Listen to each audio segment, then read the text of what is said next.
बहुत समय पहले की बात है। एक बुढ़िया माई सूर्य भगवान की पूजा पाठ करती और वह हर रविवार को अपने घर के आंगन में गोबर से लिपाई करती और फिर सूर्य भगवान की पूजा करती और फिर शाम को वही खाना खाती। उसकी भक्ति भावना को देख सूर्य भगवान बहुत प्रसन्न हुए। उस बुढ़िया माई को कोई परेशानी नहीं होने देते। बुढ़िया माई के घर में हर तरह से संपन्न होने के कारण उसके पड़ोसन उससे जलती और वह बुढ़िया माई अपने पड़ोस में बंधी हुई गाय के गोबर से आंगन लिपा करती थी। फिर उस बुढ़िया माई की पड़ोसन ने जलन के कारण गाय को अपने घर के आंगन में बांध लिया ताकि बुढ़िया माई आंगन न लीप सके। अगले रविवार को बुढ़िया माई को पूजा करने के लिए गोबर नहीं मिला, जिस कारण से बुढ़िया माई पूजा नहीं कर पाई और पूरे दिन भूखी रही। फिर रात में सूर्य भगवान उस बुढ़िया माई से पूजा न कर पाने और भोग न लगा पाने का कारण पूछा, तो बुढ़िया माई ने बताया कि उन्हें गोबर न मिलने के कारण पूजा नहीं कर पाई और भोग भी नहीं लगा पाई। तभी बुढ़िया माई की बातें सुनकर सूर्य भगवान बुढ़िया माई को एक गाय देते हैं और कहते हैं वह तुम्हारे घर को धन से भर देगी। ये कहते ही सूर्य भगवान चले गए।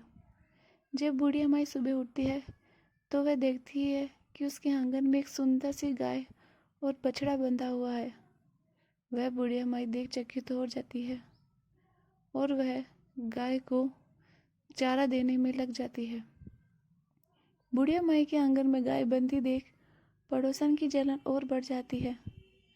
कुछ देर बाद वह अंदर जाती है तो गाय सोने का गोबर देती है और वह उस गोबर को अपने आंगन में ले जाती है और अपने घर के आंगन के गोबर को बुढ़िया माई के घर पर रख देती है, जिससे वह बहुत धनवान होती है।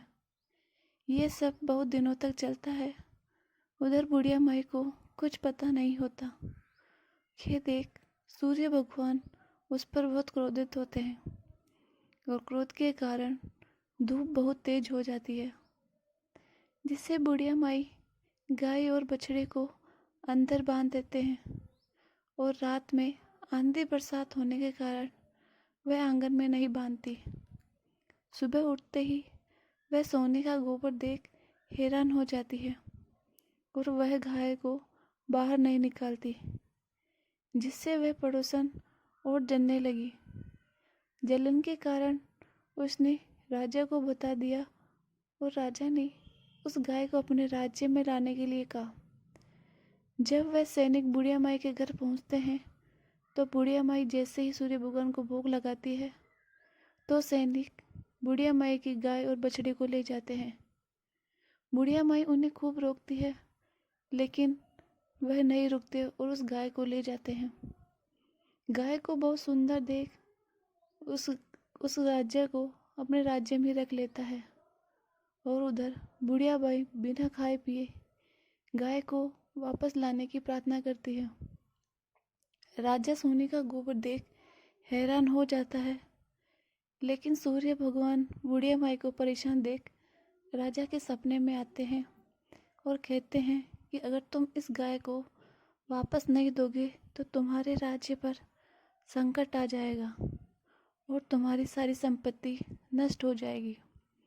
ये सुन राजा सुबह ही उस गाय को उस बुढ़िया माई को वापस दे आते हैं और साथ में ही कुछ धन भी देते हैं, जिससे उस बुढ़िया माई की मदद हो सके और उस पड़ोसन को चोरी करने के लिए और दूसरों को कष्ट पहुंचाने के लिए सजा देते हैं। ये देख सूर्य भगवान बहुत खुश होते हैं और पूरे नगर में बहुत धन संपदा हो जाती है।